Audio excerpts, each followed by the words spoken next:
Je vous invite à lire et relire le psaume 16 cette semaine. C'est vraiment un beau psaume. C'est un psaume très très court, c'est un psaume de joie. David vit une communion intense avec le Seigneur.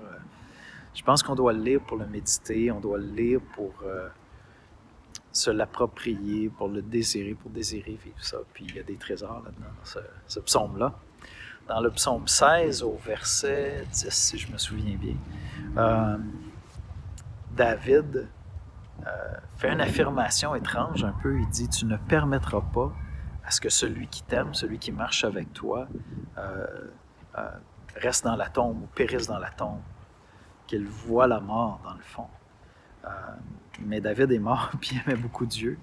Et donc, dans les psaumes, il y a quelque chose de spécial, c'est que des fois, il y a des prophéties qui viennent se mêler à ça, puis tu dis, qu'est-ce que David est en train de dire ici, inspiré par l'Esprit de Dieu?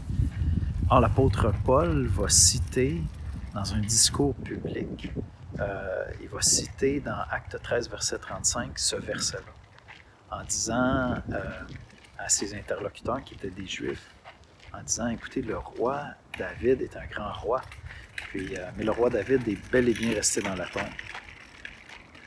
Il est bel et bien mort. Il a vu la corruption de son corps. Mais celui qui est ressuscité d'entre les morts, c'est Jésus. Et donc, d'une manière assez mystérieuse, dans sa louange, David, en exaltant Dieu, entrevoyait quelque chose que Dieu allait faire, où Dieu allait délivrer même de la mort ceux qui se confient en lui.